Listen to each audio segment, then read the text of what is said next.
It is a truism recognized from antiquity onwards that argumentation arises in response or in anticipation of a difference of opinion, whether this difference of opinion is real or merely imaginary.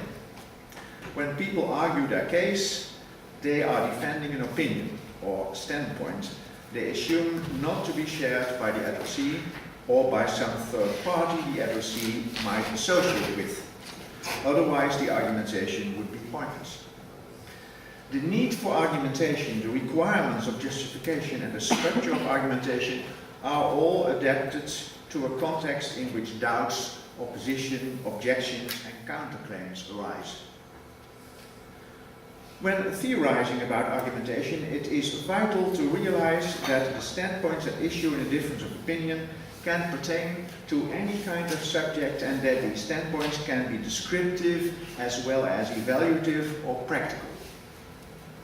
In argumentative discourse, an evaluative judgment such as "the film Infamous is brilliant," or a practical prescription to do something like "you should join me to that meeting," can be just as well at issue as a descriptive claim about a factual state of affairs, such as "Amsterdam is much bigger than Rotterdam." Standpoints of any of these types and the argumentation to defend them can be encountered in all areas, from the family circle and the classroom to the law and the political arena. And it is imperative that the study of argumentation deals with the full breadth of argumentative practices. Some philosophers have a parti pris that normative statements such as evaluative standpoints and prescriptive, traditionally dubbed practical standpoints, can never be subjected to a rational discussion. Some argumentation theorists, viewing argumentation as, quote, a fundamentally epistemic affair, nourish this prejudice by assigning a higher status to descriptive claims, which are deemed to fulfill a special role in the process of truth finding and truth preservation by, quote, by bringing reasoners from recognized truth or justified beliefs to previously unrecognized truth or not otherwise justified beliefs. I quote from Byro and Siegel. Some argumentation scholars, taking a rhetorical approach, favor the other extreme by claiming that rhetorical argumentation is only about action claims, thus fostering the exclusion of descriptive and evaluative standpoints. I refer to Koch, a Danish rhetorician. The ultimate consequence of excluding evaluative and practical standpoints in a quasi-positivist fashion from the study of argumentation is that value judgments and choices for action are left entirely to subjective preferences and personal interests. Contrary to philosophers with such an exclusionist outlook, John Stuart Mill, who showed a keen interest in the discussion of ethical, political, and religious standpoints, and like-minded inclusionist philosophers, believe that all subjects can be the objects of a rational argumentative discussion. I emphatically agree with Mill and other representatives of this analytic tradition, and see no justification for pronouncing positions implying a value hierarchy or action principle a priori unsuitable for such a discussion. It is not only unnecessary to limit the study of argumentation to descriptive standpoints, but also highly undesirable, because in certain domains of discourse, such a limitation would give free rein to those who are not at all interested in justifying their standpoints to others.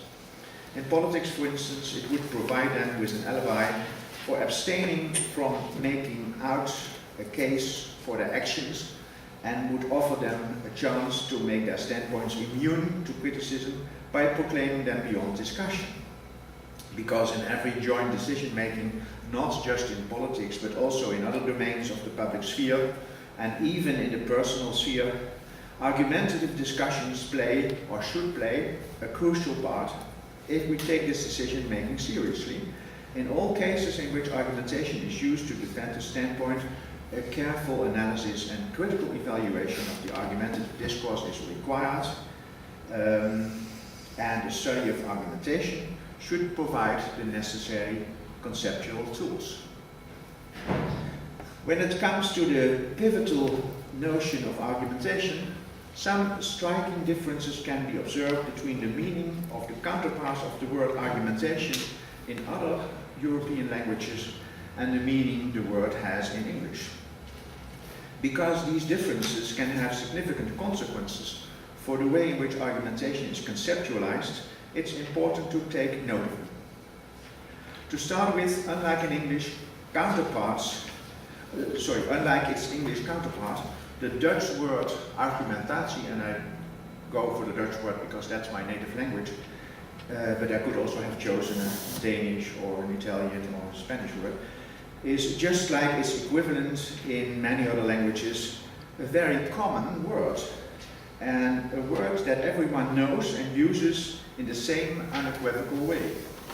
More importantly, ordinary speakers use this word in basically the same way as argumentation theorists. The first noteworthy property of the Dutch word for argumentation and its equivalents in other languages is that it is immediately connected with trying to resolve a difference of opinion in a constructive way by convincing the other party of the acceptability of one's standpoint, a property it has in common with the theoretical term argumentation.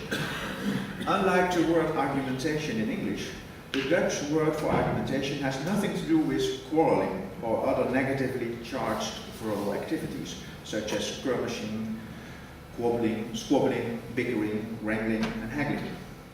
This lack of any negative connotations allows the Dutch word for argumentation to be adopted as a technical term in the theorizing without having to introduce first certain artificial stipulations. A second property that makes the Dutch word for argumentation different from the English word argumentation is that it refers only to the constellation of reasons put forward by an arguer in defense of his standpoint and not to the standpoint itself. The distinction that is made here is similar to the logical distinction between premises and conclusion. A third distinctive property is that the process-product ambiguity characterizing the theoretical term argumentation is already inherent in the meaning of the Dutch word for argumentation, whereas this is not so clearly the case in the ordinary use of the English word argumentation. Conceptually, the lexical meaning of the non-English counterparts of the English word argumentation constitutes a better basis for a theoretical definition of the theoretical term argumentation than that of the English word argumentation does. What other conspicuous characteristics of argumentation must enter into this definition because they should have methodological consequences for the way in which argumentation research is to be conducted. Let me summarize the four characteristics that seem vital to me. First, argumentation is a communicative act complex which is realized in ordinary communication by means of functional verbal and sometimes non-verbal behavior. In the theorizing, this characteristic leads to the adoption of the methodological principle of functionalization. Second, argumentation is an interactional act complex directed at other people, which makes argumentation part of an explicit or implicit dialogue. The accompanying methodological principle is socialization. Third, argumentation means issuing in some way or other propositions that involve commitments for which one can be held accountable. The methodological principle that goes with it is externalization. Fourth, argumentation involves by its constructive nature an appeal to reasonableness that derives its force from the idea of common critical standards. This leads to the adoption of the methodological principle of dialectification. The methodological principles I have just mentioned are meta-theoretical in the sense that their adoption precedes the actual theorizing. They are part and parcel of the theoretical approach to argumentation that I favor, but this is not to say that all argumentation theorists share them. Functionalization is, in our approach, achieved by making use of the fact that argumentative discourse occurs through and in response to speech act performances. identifying the complex speech act of argumentation and other speech acts involved in resolving a difference of opinion makes it possible to specify the relevant identity conditions and correctness conditions, as they are called, of these speech acts. In this way, for instance, a specification can be given of what is at stake in advancing a certain standpoint, so that it becomes clear what the disagreement space is and how the argumentative discourse is organized around this context of disagreement. Socialization is achieved by identifying who exactly take on the discussion roles of protagonist and antagonist in the collaborative context of argumentative discourse. By extending the speech act perspective to the level of interaction, it can be shown in which ways positions and argumentation in support of positions are developed. Externalization is achieved by identifying the specific commitments that are created by the speech acts performed in a context of argumentative interaction. Rather than being treated as internal states of mind, in a speech act perspective, notions such as disagreement and acceptance can be defined in terms of discursive activities with well-defined ensuing commitments.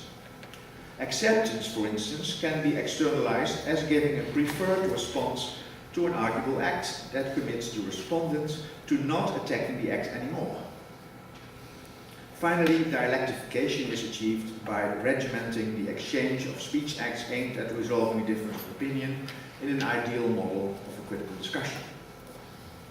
Taking these meta-theoretical starting points into account, argumentation can be defined as follows. Argumentation is a communicative and interactional speech act complex aimed at resolving a difference of opinion for a reasonable judge by advancing a constellation of reasons the arguer can be held accountable for as justifying the acceptability of the standpoint at issue. Scholars of argumentation are often drawn to studying argumentation by an interest in particular practices of argumentative discourse and improving their quality where this is called for. To be able to satisfy this interest, they have to combine an empirical orientation with a critical orientation towards argumentative discourse. This challenging combination can only be achieved if they not only examine argumentative discourse as a specimen of actual verbal communication and interaction, but also measure its quality against normative standards of reasonableness. If pragmatics is taken to be the study of communicative and interactive language use, as is customary among discourse analysts, then the need for uniting the empirical and descriptive angle of research and the critical and normative angle can be acknowledged by construing the study of argumentation as a branch of normative pragmatics. That's something I wrote about in 1986 and introduced that term. In normative pragmatics, argumentation scholars make it their business to clarify how the gap between the normative dimension and the descriptive dimension of argumentation can be systematically bridged, so that critical and empirical insights can be integrated. The complex problems that are at stake in this endeavor can only be solved with the help of a comprehensive research program, consisting of various interrelated components. On the one hand, there is a philosophical component in the program, in which a philosophy of reasonableness must be developed, and a theoretical component in which, starting from this ideal of reasonableness, a model for acceptable argumentation is to be designed. On the other hand, there is an empirical component in which argumentative reality as it is encountered in argumentative discourse must be investigated, qualitatively as well as quantitatively. Then, in the analytical component, the normative and the descriptive dimensions must be systematically linked.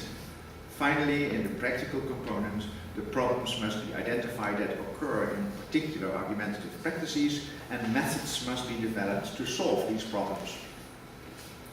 As it happens, the conceptions of reasonableness argumentation scholars have developed in the philosophical component of their research program diverge from the outset.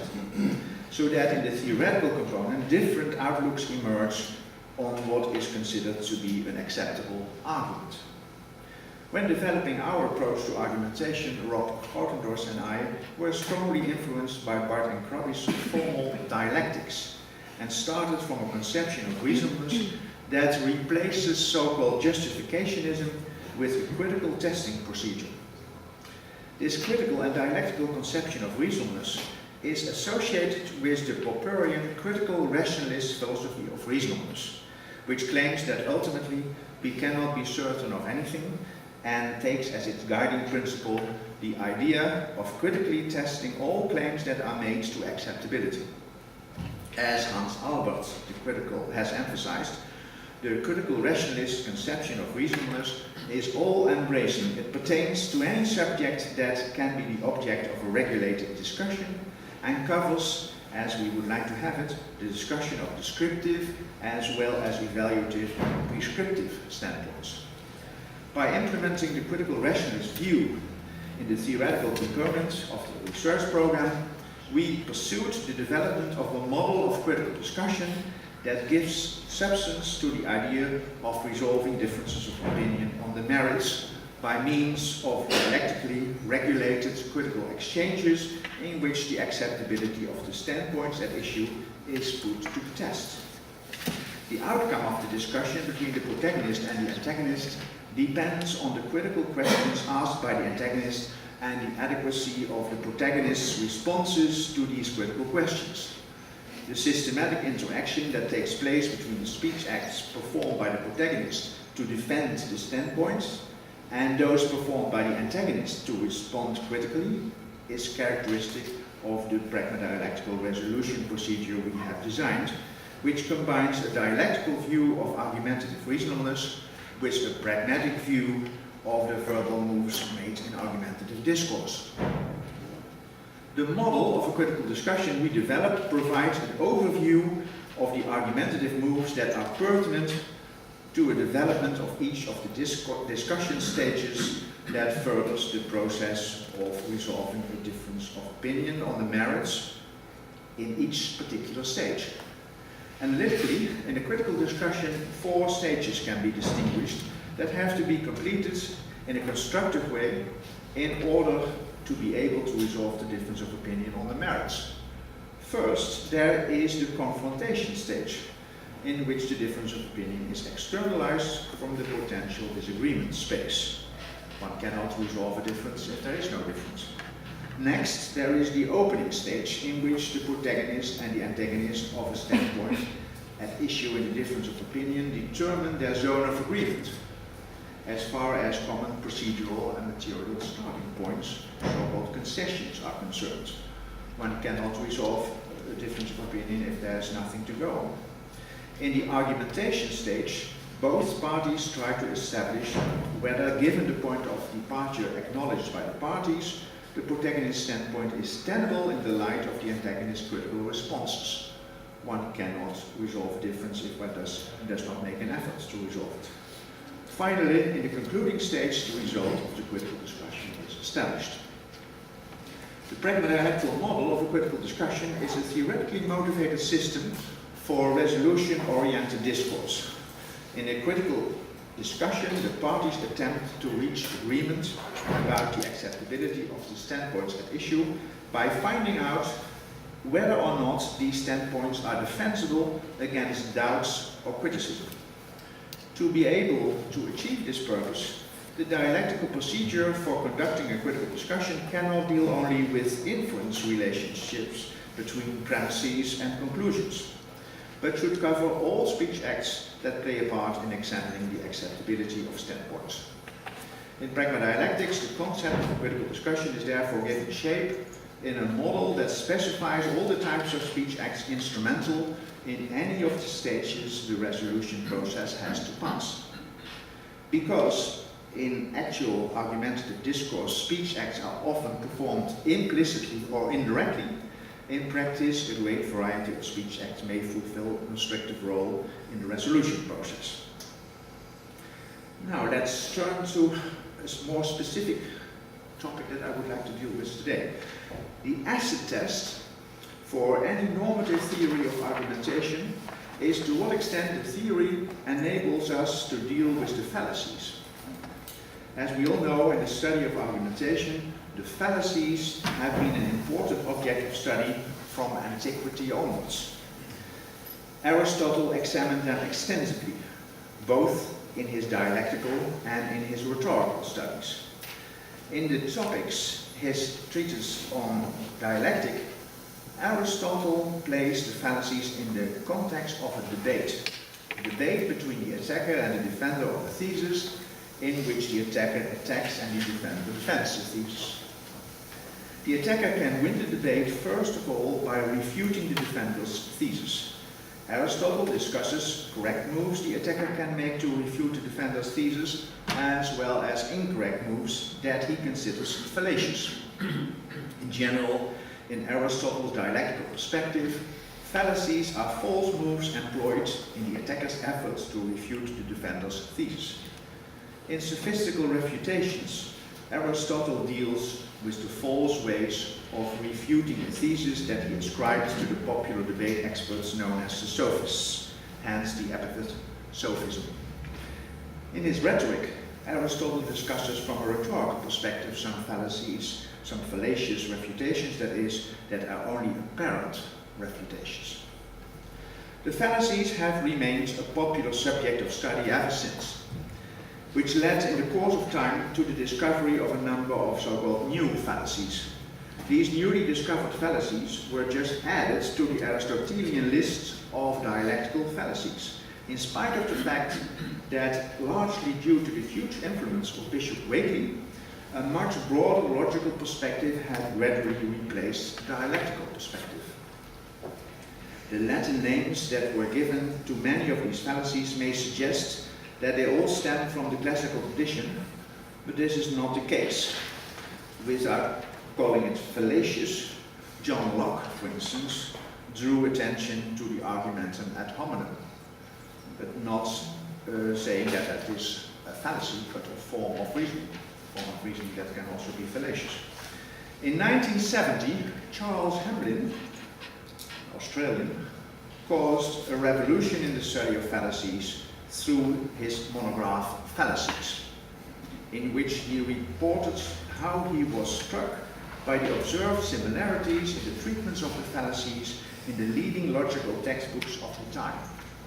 He observed that each of the textbooks presented more or less the same list of fallacies and explained the fallacies in more or less the same way, using very similar examples and often even the same examples. Hamblin suspected that the one author was just copying the other, without any further reflection. The logical standard treatment, he noted, and that is the name he gave to the treatment he has discovered, the logical standard treatment he had detected in his textbooks started from a so-called logical standard definition of the fallacies, and that definition is: fallacies are arguments that seem valid but are not valid, are in fact not valid. Strangely, however, the treatment of the fallacies that was actually given was in several respects inconsistent with this definition. Firstly, a great many of the fallacies treated in the logical textbook, such as the argumentum ad hominem, were in fact no arguments. Or they were arguments, such as circular reasoning, that were certainly not invalid. And there were also cases, such as the argumentum ad vericundium, in which the reason for the fallaciousness was an entirely different one than invalidity. So although you have this definition, many of the fallacies that were treated in the same textbooks did not comply with the definition at all. The revelation of these incongruities led to a lot of turmoil, although open-minded argumentation theorists recognized that Hamblin was right. Over time, they came to share most of his objections to the so-called logical standard treatment of the fallacies. At present, there are not many argumentation theorists left who consider logical validity the sole criterion for fallaciousness. Argumentation theorists also tend to agree that including a word like seems in the definition of a fallacy, as happens in the logical standard treatment, brings in an undesirable amount of subjective psychologizing. As it happens, a certain argument may seem okay to you, but why would it seem okay to me if I happen to know that it's invalid or otherwise deficient? However pertinent they were, Hamlin's devastating criticisms were not always as productive in practice, as can be shown by referring to two extreme reactions. First, there were authors of leading logical textbooks, such as Copy, who reprinted their exposés of the fallacies without making any serious attempt to deal with Hamlin's objections. Perhaps they thought that their textbooks were doing well as it was, selling well as it was. And what did their students know about Hamlin? The opposite extreme reaction to Hamlin's criticisms consisted of abandoning the treatment of the fallacies altogether from the textbook. From an ethical perspective, this may seem better, but it's clear that it does not contribute to dealing with the problem of the fallacies. Yeah, that is in fact what students often find more satisfactory, that it's left out of the textbook, because now the students feel that Hamlin has been taken seriously. But on the other hand, one might say now the students are no longer in contact with any treatment of fallacies at all. And even a bad treatment may be helpful in making them think about fallacious moves. In my view, the theorizing about fallacies has to start from a general and coherent perspective on argumentative discourse that provides a common rationale to all studies of the fallacies. Because the theory of wrongs cannot be constructed independently of the theory of what is normatively correct, the theory of fallacies must be an integral part of a normative theory of argumentation that provides well-defined standards for sound argumentative discourse. The theoretical account of the fallacies should be systematically related to these standards in such a way that it's clear in all cases why the fallacies are fallacious. In Europe, two dialectical approaches to argumentation were developed in the early 1980s that constitute a constructive sequel to Hamlin's criticisms, in which he relates the fallacies systematically to standards for sound argumentation, in which they relate the fallacies systematically to standards for sound argumentation. These approaches were both aimed at developing a theory of argumentation that starts from a critical rationalist perspective on argumentative discourse, in which the fallibility of all human thought is point of departure. First, there is formal dialectics developed by Else Barth and Eric Krabbe, and then there is the Pragma-Dialectical theory of argumentation I developed with Rob Grodenhuis and extended later with Peter Houtlosser. Because I concentrate on the identification of fallacies in ordinary language and not in a formal language, I shall use Pragma-Dialectics as my theoretical framework rather than formal dialectics. Pragma-Dialectics links up with formal dialectics, but views argumentative discourse and fallacies occurring in argumentative discourse pragmatically in a communicative and interactional perspective. The simplest argumentative situation is that a speaker or writer advances a standpoint and acts as protagonist of that standpoint, and a listener or reader expresses doubt with regard to the standpoint and acts as antagonist.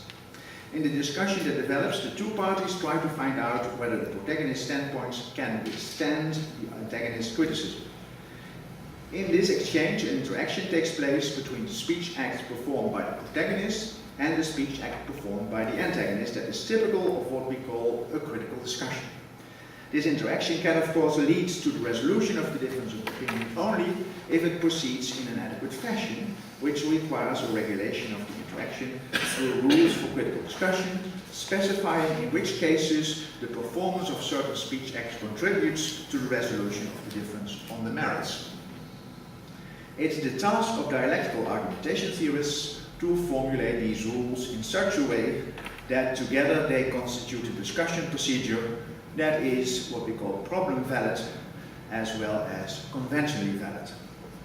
The procedural rules proposed in Pragma-Dialectics are claimed to be problem valid because each of them contributes in a specific way to solving problems inherent in the process of resolving a difference of opinion. Their conventional validity is confirmed by systematic experimental research regarding their intersubjective acceptability. I can tell you more about it if you like. Last year we published a book, myself and Bart Garsten and Bert Murfels, containing reports about empirical research we did during 12 years, in which we offered the respondents each time a series of items, short dialogues, in which certain fallacies were committed or in which no fallacy was committed, and then we drew our conclusion. I can tell you more about it. A procedure regulating the resolution of a difference of opinion cannot be confined exclusively to the logical relations by which conclusions are inferred from premises. As a matter of course, it must consist of a system of rules covering all speech acts that need to be carried out to resolve a difference of opinion. This means that the procedure should relate to all four stages that are to be distinguished in a critical discussion. The rules for conducting a critical discussion must state all the norms pertinent to resolving a difference of opinion on the merits. In principle, each of the Pragma-Dialectical discussion rules constitutes a distinct norm for critical discussion. Any move that is an infringement of any of these rules, whichever party performs it and at whatever stage in the discussion, is a possible threat to the resolution of the difference of opinion and must therefore, and in this particular sense, be regarded as fallacious. In this way, the use of the term fallacy is systematically connected with the rules for critical discussion.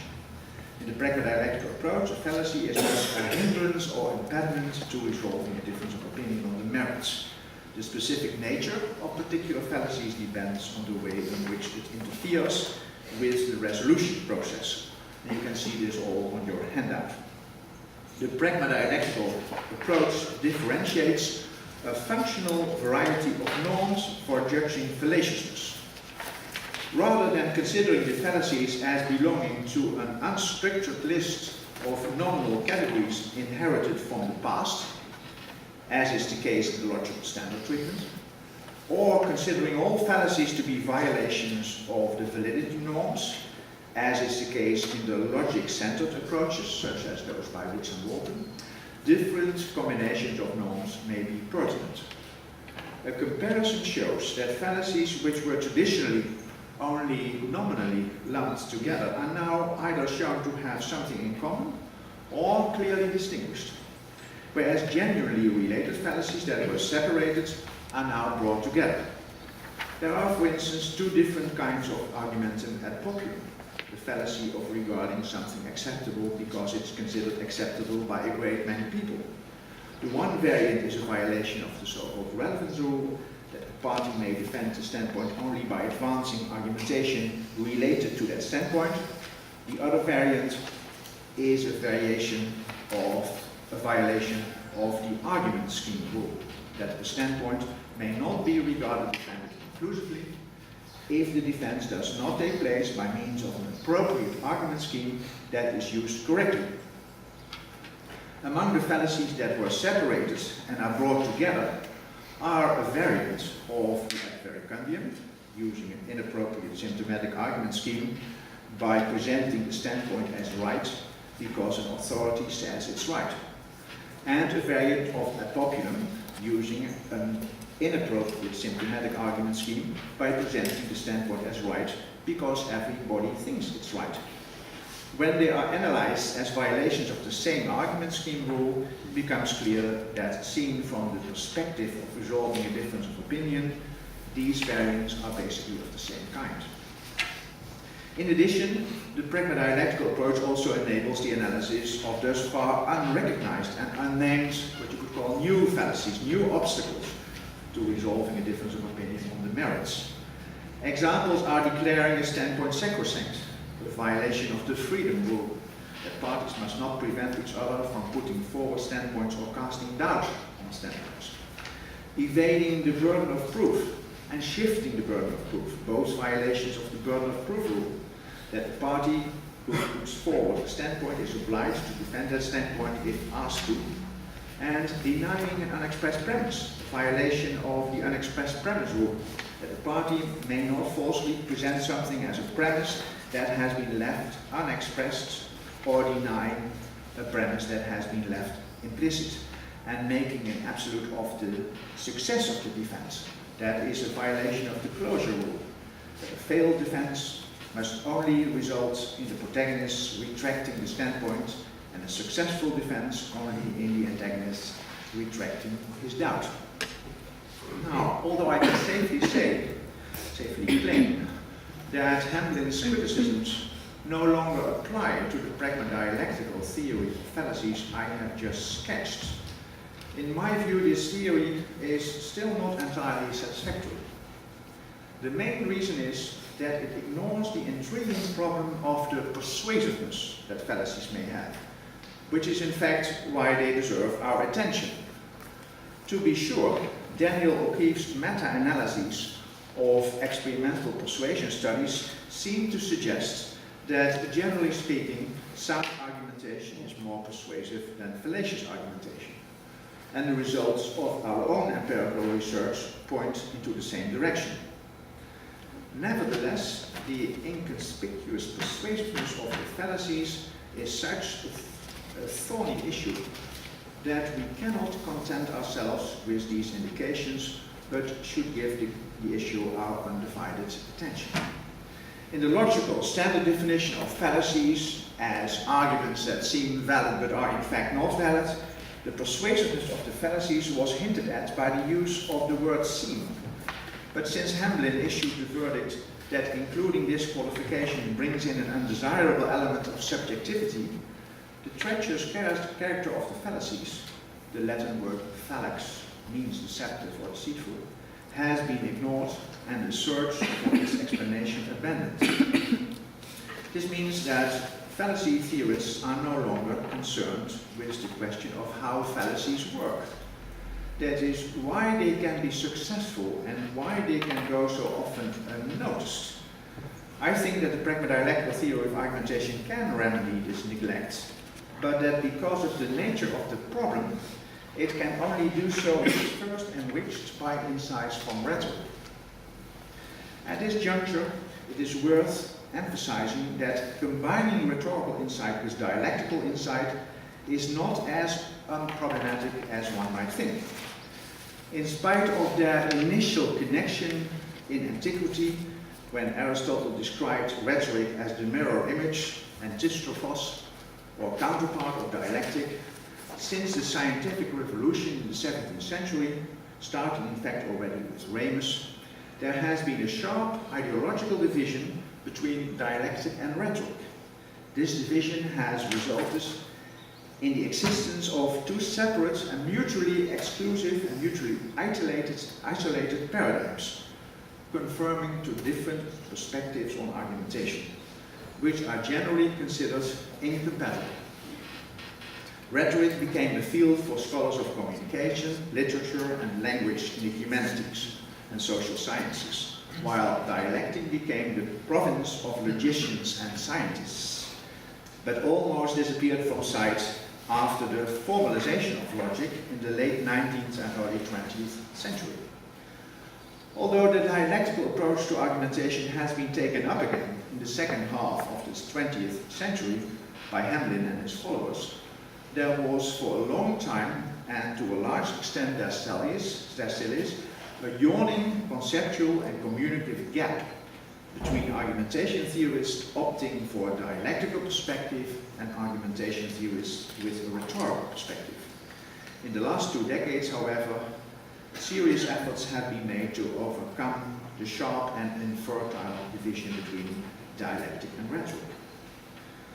The inclusion of rhetorical insight in the Pragma-Dialectical theory that Peter Houtlosser and I have brought about is a clear example of an effort to bridge the gap between dialectic and rhetoric. We started from the observation that in argumentative discourse, whether it takes place orally or in writing, it is not the sole aim of the arguers to conduct a discussion in a way that is considered reasonable, but also, and from a certain perspective even in the first place, to achieve an outcome that is, from their point of view, the best result.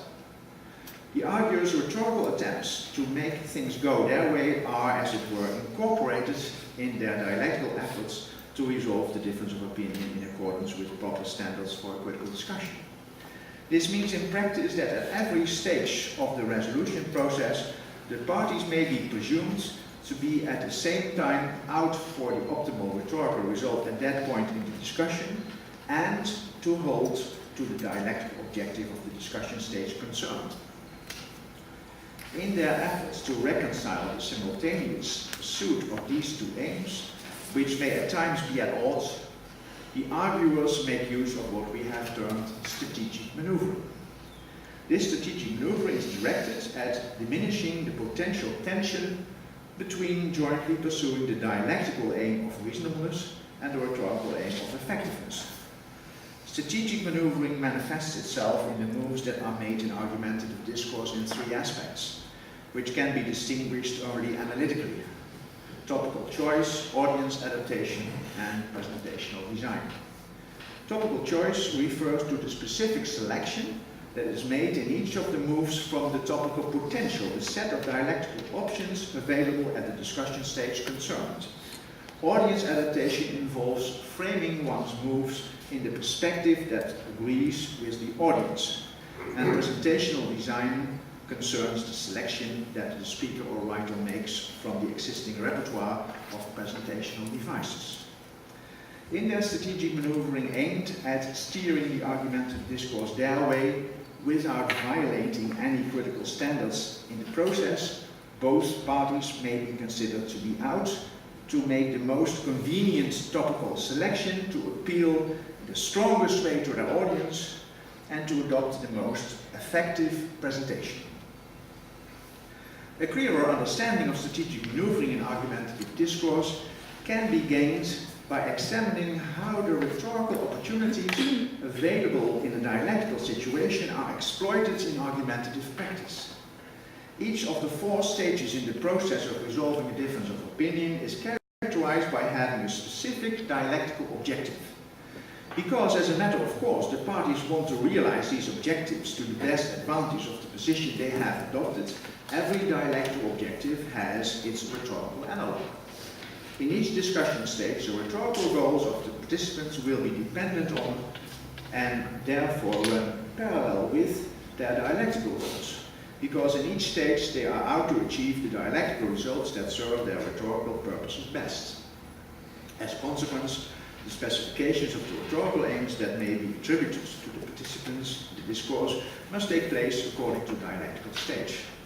This is the methodological reason why the study of strategic maneuvering that we propose boils down to a systematic integration of rhetorical insight in the dialectical, in our case Pragma-Dialectical framework of analysis. What kind of advantages can be gained by strategic maneuvering depends on the particular stage one is in. In the confrontation stage, for instance, the dialectical objective is to achieve clarity concerning the issues that are at stake and the positions the parties assume. Each party's strategic maneuvering will therefore be aimed at directing the confrontation rhetorically towards the definition of the difference that highlights precisely the issues this party wants to discuss. In the opening stage, the dialectical objective is to establish an unambiguous point of departure consisting of intersubjectively accepted procedural and material starting points. As a consequence, the strategic maneuvering by the parties will be aimed at establishing rhetorically procedural starting points that secure an opportune allocation of the burden of proof and combine having desirable discussion rules with having material starting points that involve helpful concessions by the other party. In the argumentation stage, where the standpoints at issue are challenged and defended, the dialectical objective is to test, starting from the point of departure established in the opening stage, the tenability of the standpoints that shaped the difference of opinion in the confrontation stage. Depending on the positions they have taken, the parties will maneuver strategically to engineer rhetorically the most convincing case, or the most effective attack, as the case may be. In the concluding stage, the dialectical objective of determining if and in whose favor the difference of opinion has been resolved leads to strategic maneuvering aimed at enforcing victory for the sake of the party concerned by effectuating rhetorically either the conclusion that the protagonist may maintain his standpoint in view of the criticisms that were made, or that the antagonist may maintain his doubt in view of the argumentation that was advanced. Although in our view, in strategic maneuvering, the pursuit of dialectical objectives can go well together with the realization of rhetorical aims, this does, of course, not automatically mean that in the end the two objectives will always be in perfect balance. If a party allows his commitment to a critical exchange of argumentative moves to be overruled by the aim of persuading the opponent, we say that the strategic maneuvering has got derailed. Such derailments occur when a rule for critical discussion has been violated. In that case, trying to realize the rhetorical aim has been the upper hand, at the expense of achieving the dialectical objective. Because derailments of strategic maneuvering always involve violating a rule for critical discussion, they are on a par with the wrong moves in argumentative discourse designated as fallacies. Viewed from this perspective, fallacies are derailments of strategic maneuvering that involve violations of critical discussion rules. The difference between legitimate manifestations of strategic maneuvering and manifestations that are fallacious is that in the latter case, certain soundness conditions applying to that way of strategic maneuvering have not been met.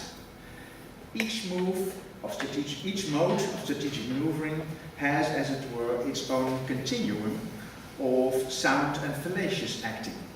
And the boundaries between the two are not always immediately crystal clear. More often than not, fallacy judgments are in the end contextual judgments that depend on the specific circumstances of situated argumentative acting. The criteria for determining whether or not a certain norm for critical discussion has been violated may depend on the institutional conventions of the so-called argumentative activity type. That is, on how the argumentative discourse is disciplined in a particular sort of case. Argumentative activity types are, for instance, a review, a scientific review, or a political interview, or Prime Minister's question time, or etc.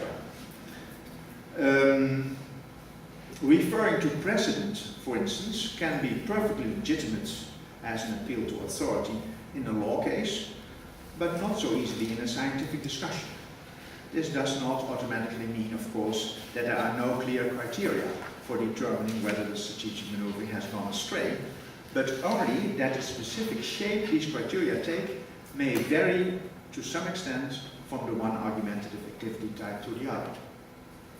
This account of the fallacies as derailments of strategic maneuvering explains why it may, as a matter of course, not be immediately apparent to all concerned that the fallacy has been committed, so that the fallacy may pass unnoticed. In principle, each fallacy has its sound counterparts that are manifestations of the same mode of strategic maneuvering, so that it's more difficult to tell them apart than when the distinction involves two completely different types of animals. Like when all the legitimate moves would be cats, and all the fallacious moves would be dogs, then it would be easier to tell them apart.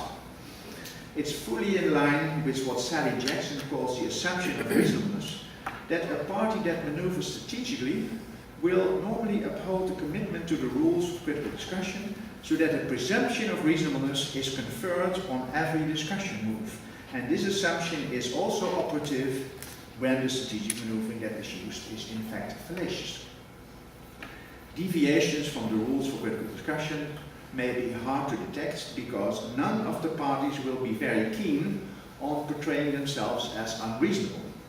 It is to be expected that in order to realize a purpose that is potentially at odds with the objective of a particular discussion rule, rather than resorting to completely different means, they will stick to the usual dialectical means for achieving their objective, and stretch, as it were, the use of these means in such a way that they allow the other purpose to be realized as well.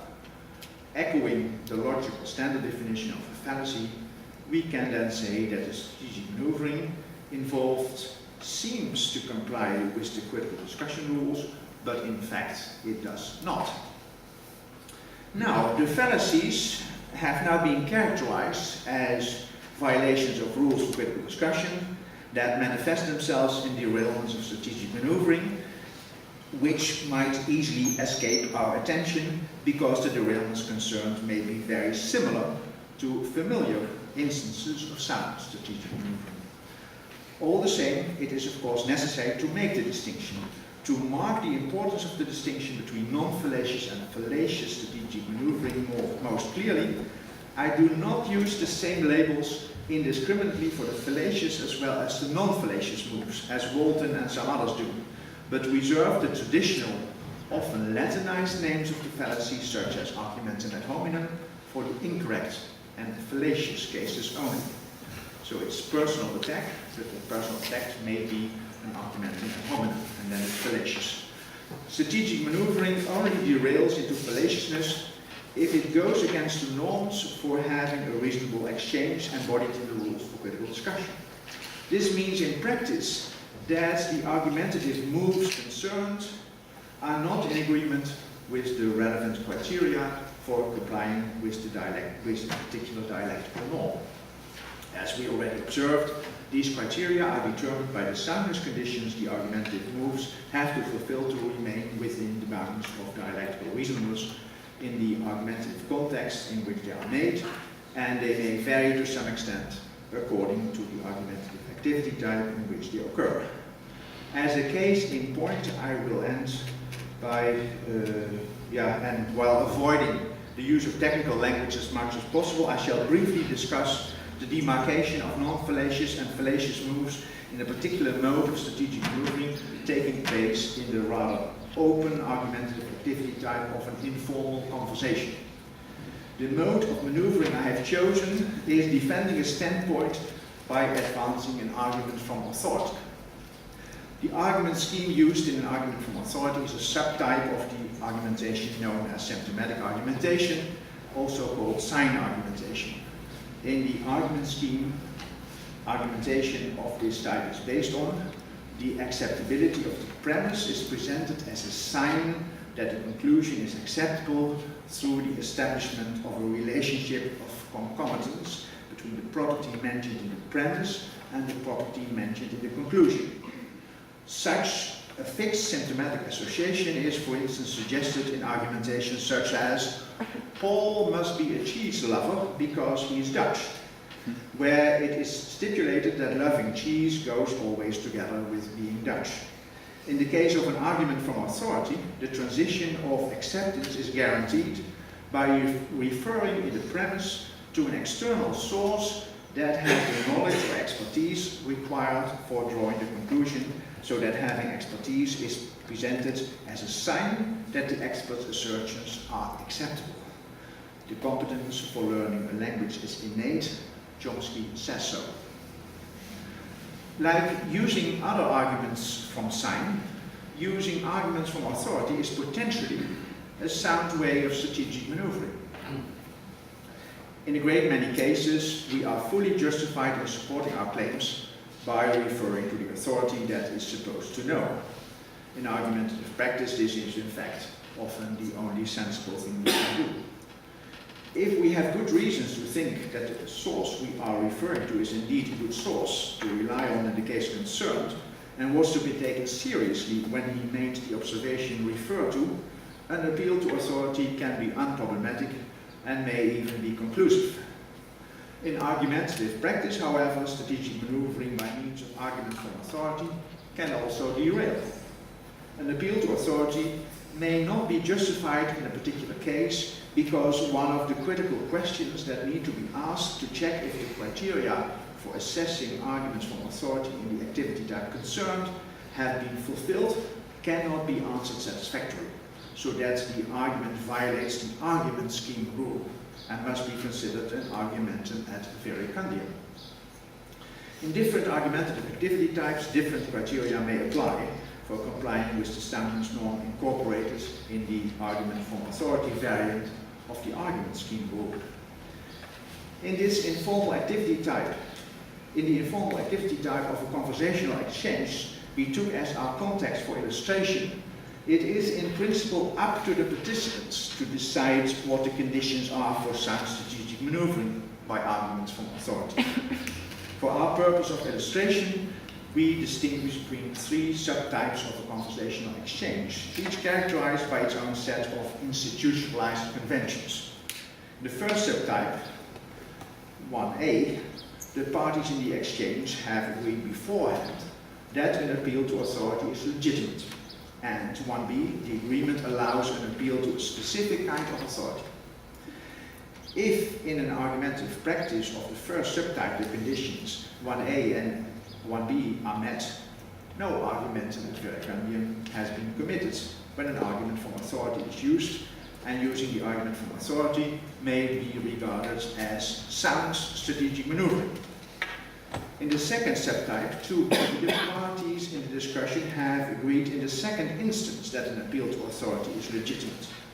And 2b, the agreement specifies precisely what kinds of authority can be appealed to. If in an argumentative practice of the second subtype the conditions 2b and 2a are met, in actual strategic maneuvering, again, no argumentative referendum has been committed, and using the argument from authority may be regarded as sound strategic maneuvering. In the third and last subtype, 3, the parties in the discussion have not come to an agreement about the legitimacy of an appeal to authority. If in an argumentative practice the third subtype condition 3 is satisfied, no rule for critical discussion has been violated, but the use of the argument from authority may very well introduce its legitimacy as a new topic of discussion. Now, the cases I just discussed are dealing only with agreement between the parties about the conditions for sound strategic maneuvering by arguments from authority. In some argumentative activity types, such self-created agreement may be a sufficient condition. For instance, when I claim in a confrontational exchange during a game of Scrabble that the word I have just laid out is an English word because it's in the Oxford Advanced Learner's Dictionary, after you and I have agreed earlier that this will be our criterion for Englishness.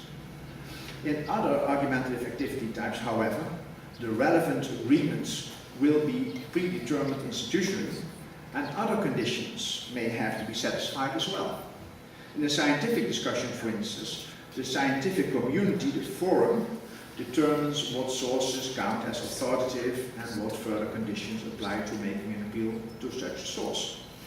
It is not hard to imagine that still other conditions for sound strategic maneuvering apply to arguments from authority in other argumentative activity types, such as a parliamentary debate or an editorial in a newspaper, or to other modes of strategic maneuvering, such as assigning the burden of proof, or pointing out an inconsistency in the other party's position, carried out in any of these argumentative activity types.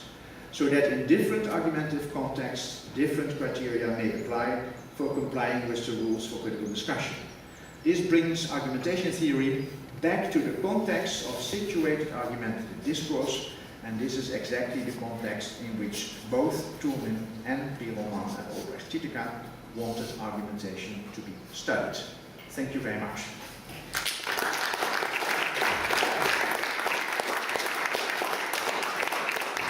I'm trying to call your standpoint into question.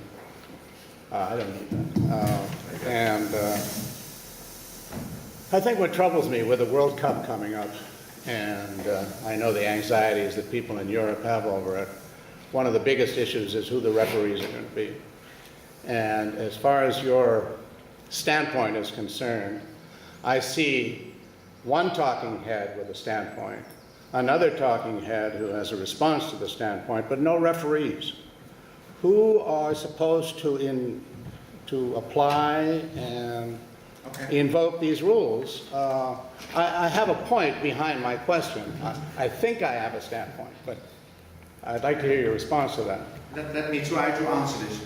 Yeah, of course I could only give a rough sketch of what we're doing, and in order to answer your question properly, one has to realize what kind of activity type we are talking about. So what we do is, let me answer this a little bit more broadly so that everyone understands what I'm talking about. When we talk about strategic maneuvering, then we talk about what people are doing in real-life argumentative contexts. And that's different from what people are doing in an ideal model for critical discussion, because that is just a theoretical model. In real-life argumentative discourse, people are arguing or putting forward argumentation or standpoint in a certain domain. It may be the case that we are in the political domain, or in the private domain, or in the legal domain, or in the commercial domain. And in all these domains, all kinds of communicative practices have established themselves. So you find in the scientific domain, for instance, the idea of writing reviews, the idea of writing scientific papers, of giving papers at conferences, of giving keynote addresses, and many more of these communicative activity types, as they are called.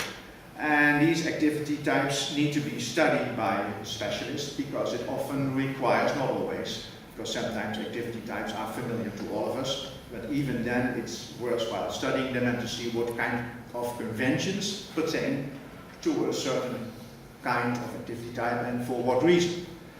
That also relates to your question, because you have certain kinds of families of activity types, broader groups of activity types, that, for instance, make use of certain communicative means and that have a certain kind of format. For instance, there is a group of activity types that go by adjudication. And if you have adjudication, like you often have in a legal context, then there is some kind of formal instance that takes a decision, usually a judge. Should not always be called a judge, but you can have a judge or a jury, or a judge and a jury, and together they determine what the result is. So in answer to your question, I would say it depends on the activity type. In some activity types, it's clear that the decision is in the end up to a certain third party. A third party that consists of a judge. May also be the case, like in the context of mediation, for instance, that there is also a third party, but that third party acts more as a facilitator. And that facilitator does not have the power, does not have the position, I should say, to come to a decision. The facilitator has to stimulate, let's say we are talking about a divorced couple and they have to come to an arrangement about custody for the daughter of Vanessa. Then they have to go through all kinds of moves in order to come to the point, and the mediator often helps them to stick to the point and to reach in the end some kind of settlement, some kind of agreement. And it often happens that the husband or the wife fall back on things that happened in the past and they start accusing the other of all kinds of things. Then the mediator cannot say, "Stop, Mary, you are wrong." No, the mediator has to remain someone who is just questioning and tries to get everything on track so that it will end in some kind of agreement. Unlike a judge in adjudication, the mediator does not have the power to decide, but he still has a very powerful role. So even when the two parties address each other, they know that there is a mediator who is listening and who will judge, although he doesn't say that. Another situation again is when you have a political debate. Let's say that you and I have a political debate on TV and you are Labour and I am Conservative, or the other way around, I don't mind. Then I am not really under any illusion that I will convince you during the debate. That you would say, "Oh, I did not realize that, I'll withdraw this point from my platform," or whatever. No, but what we are doing is we debate each other because there is the audience, there are watchers at home, people who watch television, and we want to reach them in order to make them vote for us. On the other hand, we cannot completely ignore what the other one is saying, because then the voters may think that we do not have an answer to what the other party says, or that we are impolite, or that we are stupid, or whatever. So we go through the motions, and even more than that, we have a debate. We do that in order to reach a third party that is not there. There are also many cases where you and I have a discussion and where we do not need any third party. I invite you to join me to a certain movie, and I try to convince you that it's worth going there, that it's a very beautiful movie and things like that. Then it's up to you and me to decide. So it all depends on the activity type, to what extent there is a third party that plays a role. In some cases, one might think, and that is what people often concentrate on, people never come to any agreement because there is no deciding factor. But in fact, that is not true from an empirical perspective. When you look at what people do when arguing their case, they do that the whole day. They get up in the morning, join others for breakfast, and start explaining or arguing that they cannot take on a certain task because they have other things to do. That is the first argument of the day, and that goes often on during the whole day. When they come to work, they have arguments, they argue with friends when they are visiting the pub. There are always, there's always argumentation going on. And the context in which that happens, the macro context constituted by the argumentative activity type, is different in each particular case. And it depends on that, whether there is any third party, and what that third party involves, and also whether that third party has any power to decide. And I can imagine that there are situations where that remains. We have been improving arguments since Aristotle's times, and we put them in different argumentative types, as we have shown, and criticize them and reject them. And when we are doing this, we are doing a sort of reasoning which is not an argument. When we criticize and differentiate different types of argument and improve argumenting, we are using, let's say, a sort of reasonable thinking, which is not an argument. It's not one of the types. Yeah, and so if we emphasize, and it's all important to see the relationship between this kind of thinking and argument, to get a proper picture of what we are doing when we argue. So if you emphasize argument too much, isn't there a risk that you get a totally distorted view if you can't show the relationship between what I would call philosophical thinking and argumentation? Because we get a good picture of argument only if we can relate these, if they are like one piece. So if one emphasizes argument, then one will lose, which makes it possible to see flaws in argumentation at all. Yeah. It's always the case that when you are a specialist in doing a certain thing, that you emphasize that particular thing and not other things. And if you study the liver, then you are not studying the eyes and things like that. And it might be the case that someone makes it clear that you can only study the liver by also taking into account the eyes. And that is more or less what you seem to say. Then you have to make clear how that is and how that works, because otherwise I cannot do much with it. When you abstract from certain things in developing a theory, you do that not because you want to get rid of factors or that you think that they do not exist, but you do that in order to get closer to more insight about the thing that you are interested in.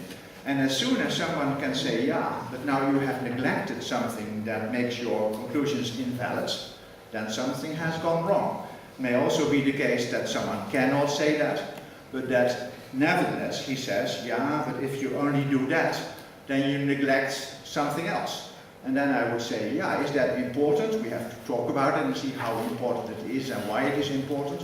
And then it might be the case that you still maintain what you're doing, but that you would like to connect it with something else, or that you would like to broaden it. But if you want to say this is the wrong approach, which is also fine, but then you have to be clear about why these things are not valid, because you need to have a more synthetic or whatever approach. If I do not get you right, then please correct me. But this seems to me so far an appropriate answer. Well, I mean, the question when you say you specialize into a certain thing, my question is, what is that thing if it doesn't involve this thinking all the time? It's unclear what the thing itself is which you are specializing in if you don't relate it to this kind of thinking all the time. What we try to specialize in, and that goes for all these people who do argumentation studies in whether they call it informal logic or argumentation studies, is usually the phenomenon that in some way or other people use verbal moves in order to convince other people of a certain standpoint. And some people then take the one line of approach and other people take the other line of approach. Some people abstract from these factors, some people abstract from other factors. So there are all kinds of differences, but that's what we are basically trying to do in argumentation studies. And some people would say, yeah, but I'm more interested in something else. That happens very often. For instance, among rhetoricians, it happens very often that they are not so much interested in, let's say, what I'm very much interested in is how can you improve the level of reasonable dealing with discourse and with argumentative discourse. But if people are more interested in what makes certain speakers successful or something like that, then argumentation is not enough, because there are so many other factors that play a part. And then argumentation studies can contribute to that, because it can point out something that may also be of interest to a person who has that particular interest, but it's not all there is. So I never claim that what we are doing is all there is, but it should be clear what it is that we are after and what we are doing. Okay, well, I'm afraid we're out of time now, so let's move on. Thanks to Okay.